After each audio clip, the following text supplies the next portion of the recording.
Hello दोस्तों, स्वागत है आपका एक बार फिर से रिएक्ट नेटिव के इस ट्यूटोरियल सीरीज के अंदर। और आज के सेशन में हम देखने वाले हैं कि रिएक्ट नेटिव के अंदर हम गैलियो यूआई फ्रेमवर्क का यूज क्या कर सकते हैं और गैलियो यूआई फ्रेमवर्क एग्जैक्टली है क्या।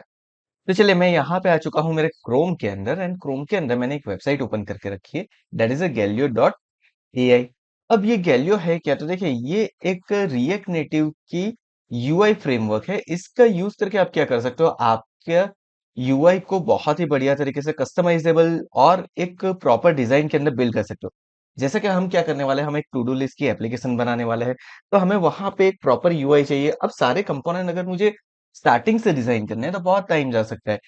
उसके लिए हम क्या करते हैं, कोई भी ऐसे गैलियो जैसे फ्रेमवर्क का यूज करते हैं। अब गैलियो क्या है, फर्स्ट थिंग, ये बहुत सारे कंपोनेंट आपको फ्री में प्रोवाइड करता है। साथ में इसकी प्रीमियम थीम तो अवेलेबल है, फ्री थीम भी अवेलेबल है जिसका आप यूज कर सकते हो।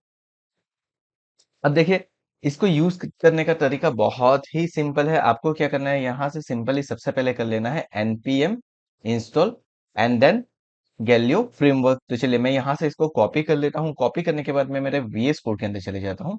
सो गाइस, मैं मेरे VS कोड के अंदर आ चुका हूँ। यहाँ पे मैं क्या कर देता हूँ, यहाँ पे मैं मेरे फोल्डर के अंदर चले जाता हूँ, like to do list. And यहाँ पे हम क्या करते हैं, हमारा जो कमांड है उसको कर देते हैं एग्जीक्यूट।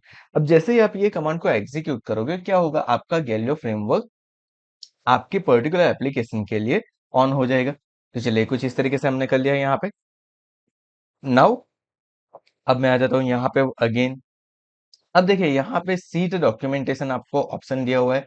तो यहाँ पे जब आप डॉक्यूमेंटेशन के अंदर चले जाते हो, यानी कि या फिर गेट स्टार्टेड के ऊपर क्लिक करते हो, तो यहाँ पे आपको इंस्टॉल कैसे करना है उसका तरीका तो दिखाया है। साथ में इसके अंदर जो भी कंपोनेंट्स अवेलेबल है ना, वो भी हमें दिखाए हुए हैं।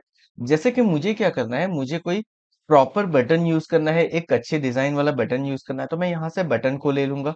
अब देखिए, जैसे ही मैं यहाँ पे बटन के ऊपर क्लिक करता हूँ, मुझे दिखा रहा है कि मुझे यहाँ से क्या करना पड़ेगा, मुझे बटन को इंपोर्ट करवाना पड़ेगा फ्रॉम द गैलियो फ्रेमवर्क। देखिए, तो ये नेटिव खुद बटन देता है, लेकिन हम कौन सा यूज करेंगे, हम यूज करेंगे गैलियो फ्रेमवर्क वाला बटन। सो गैलियो फ्रेमवर्क वाला बटन आपको करना है। उसके बाद जहां पे भी आपको बटन रखना है, सिंपल इस तरीके से बटन लिख दीजिए, तो आपका बटन वहां पे आ जाएगा। चलिए, तो मैं क्या करता हूँ, मेरे कोड के अंदर आ जाता हूँ एक बार फिर से, और वहां पे हम चेक करते हैं कि हम किस तरीके से कर सकते हैं। सो गाइज, हम आ चुके हैं हमारे कोड के अंदर। नाउ यहाँ पे हम क्या करते हैं, यहाँ पे हम कर देते हैं अब बटन। लेकिन बटन मुझे कहाँ से करना है, मुझे करना है गैलियो फ्रेमवर्क के अंदर से। तो यहाँ पे देखिए, मुझे डायरेक्टली गैलियो फ्रेमवर्क नहीं डिस्प्ले हो रहा है। सो मैं क्या करूंगा, यहाँ पे ले लेता हूँ इम्पोर्ट। मैंने यहाँ पे ले लिया कर्ली ब्रैकेट, उसके बाद मैंने यहाँ पे लिख दिया बटन फ्रॉम, एंड यहाँ पे हम क्या कर देते हैं, गैलियो फ्रेमवर्क। डन। और अब यहाँ पे जो हमारा बटन है ना, वो बटन मेरा गैलियो फ्रेमवर्क से आ रहा है। सो मैंने कुछ इस तरीके से यहाँ पे कर दिया है। अब यहाँ पे मैं एक टेक्स्ट लिख देता हूँ, सिंपल टेक्स्ट लिख देता हूँ, टेस्ट। अब मैंने टेस्ट लिख के इसको कर दिया रिफ्रेश, एंड जैसे ही देखिए ये रिफ्रेश होगा, क्या होता है, सो हमने इसको यहाँ पे सेव कर दिया है। सो गाइज, अब यहाँ पे देखिए हमारी चीजें कुछ, हमारा सर्वर जो है वो बंद हो चुका है, क्योंकि जब हमने इंस्टॉलेशन किया तो कुछ लाइब्रेरी के अंदर अपडेट हुआ है। तो उसकी वजह से मेरा सर्वर जो है टेम्पररी स्टॉप हुआ है। तो मैं वापस एक बार इसको क्या कर देता हूँ, npx एक्सपो करके स्टार्ट कर लेता हूँ। सो गाइज, यहाँ पे मेरा सर्वर रिस्टार्ट हो चुका है। मुझे क्या करना है, सिर्फ एक बार मेरी एप्लीकेशन को रिफ्रेश कर देनी है। यहाँ से मैं इसको रिस्टार्ट कर देता हूँ मेरी एप्लीकेशन को, and we will wait for some time. So guys, अब यहाँ पे देखिए मेरी एप्लीकेशन रीलोड होके आ चुकी है, और अब आप मेरा बटन देख सकते हो कि बटन मेरा एक प्रॉपर डिजाइन के साथ आ चुका है। यहाँ पे एक डिफॉल्ट बटन आ चुका है। अब अगर मैं इसको दे देता हूँ कलर, एंड कलर को मैं कर देता हूँ इन्फो, एंड मैं इसको सेव करता हूँ, तो देखिए इसका कलर चेंज हो चुका है।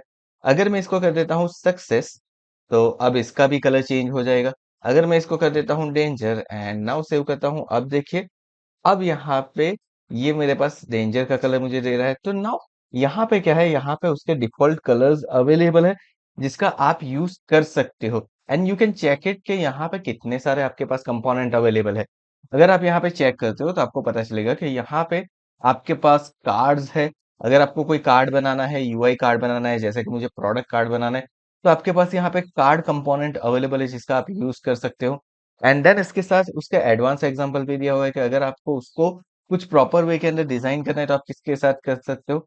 साथ में यहाँ पे उसके प्रॉप्स भी दिए हुए हैं कि आप कौन सा प्रॉप्स यूज कर सकते हो, हर एक प्रॉप्स का क्या वर्क रहेगा, वो भी यहाँ पे आपको दिया हुआ है। साथ में आपको चेकबॉक्स अगर चाहिए, सी यहाँ पे हमें मल्टीपल टाइप ऑफ चेकबॉक्स मिलेंगे। जैसे कि मुझे कलर्ड वाले चेकबॉक्स चाहिए तो उसके अंदर किस तरीके से मुझे करना है, तो ये भी मुझे यहाँ पे दिया हुआ है। अगर मुझे आइकन के साथ चाहिए तो मैं आइकन के साथ भी मेरा चेकबॉक्स क्रिएट कर सकता हूँ। अगर मुझे इमेज के साथ मेरा चेकबॉक्स चाहिए तो मैं इमेज के साथ मेरा चेकबॉक्स बना सकता हूँ। तो ये सारी चीजें यहाँ पे हमारे पास अवेलेबल है एंड आप इसका यूज कर सकते हो।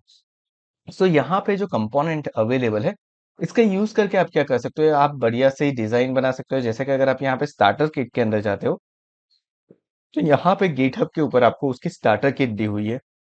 ना स्टार्टर किट क्या है, तो यहाँ पे देखिए, अगर आप एग्जाम्पल के अंदर जाते हो तो यहाँ पे आपको दिया हुआ है मटेरियल किट रिएक्ट नेटिव, इसके बाद गैलियो एग्जाम्पल रिएक्ट नेटिव। अब यहाँ पे देखिए, आप जो ये डिजाइन देख रहे हो ना, ये सारी डिजाइन यहाँ पे गैलियो एग्जाम्पल रिएक्ट नेटिव के अंदर जो अवेलेबल है, ये सारी हमारे पास स्टार्टर किट के अंदर अवेलेबल है। अब आप इसका यूज कैसे कर सकते हो, तरीका बहुत ही सिंपल है। आपको क्या करना है, आपको सबसे पहले यहाँ पे प्रोजेक्ट का सेटअप दिखा हुआ है, आपको आपके टर्मिनल में जाके इस प्रोजेक्ट का क्लोन बना के आपके पीसी के ऊपर ले लेना है। उसके बाद गैलियो स्टार्टर किट के अंदर आपको मूव कर जाना है उस पर्टिकुलर फोल्डर के अंदर एंड देन आपको सिंपली करना है npm इंस्टॉल। तो इससे क्या होगा, आपका जो प्रोजेक्ट है उसके सारे पैकेजेस इंस्टॉल हो जाएंगे। नाउ अब उसको आप रन कर सकते हो एक्सपो का यूज करके। और जब ये एक बार रन हो जाए उसके बाद आप उसके अंदर से सारे कंपोनेंट को चेकआउट कर सकते हो, कौन से कंपोनेंट का क्या वर्क है वो सारी चीजें उसके अंदर से चेक कर सकते हो एंड सारे कंपोनेंट को आपके प्रोजेक्ट के अंदर भी आप ले सकते हो। तो ये एक बार आप इंस्टॉल करके देख लीजिए इसकी जो स्टार्टर किट है। अगर आपको समझ में नहीं आता है कमेंट सेक्शन के अंदर हमें जरूर से बताएं and we are going to make a special video on it. अगर आपको लगता है कि इसके स्पेशल वीडियो की आपको जरूरत है कि ये स्टार्टर किट का यूज कैसे करना है, तो हमें कमेंट सेक्शन के अंदर यस लिख के भेज दीजिए। हम उसके ऊपर जरूर से एक सेपरेट वीडियो बनाएगा, हमारे रिएक्ट नेटिव के सीरीज के अंदर नहीं, लेकिन रिएक्ट नेटिव की सीरीज से सेपरेट एक पूरा वीडियो बनाएंगे जहां पे हम गैलियो की स्टार्टर किट को कैसे यूज करना है, गैलियो का कंपोनेंट को कैसे यूज करना है, उसके ऊपर एक वीडियो जरूर से बनाएंगे। बट उसके लिए आपको क्या करना है, तो सिंपली आपको कमेंट सेक्शन के अंदर लिखना है गैलियो फ्रेमवर्क। ओके, हम उसके ऊपर क्या करेंगे, उसके ऊपर सेपरेट वीडियो जरूर से बनाएंगे। सो thank you so much for watching this video. I hope आपको आज का ये वीडियो पसंद आएगा। तो हम नेक्स्ट वीडियो से क्या करने वाले हैं, नेक्स्ट वीडियो से हम हमारी एप्लीकेशन स्टार्ट करने वाले हैं जहां पे हम गैलियो फ्रेमवर्क का यूज करके पूरा यूआई क्रिएट करेंगे। So thank you so much once again for watching this video. मिलते हैं हमारे रिएक्ट नेटिव के नेक्स्ट सेशन के अंदर।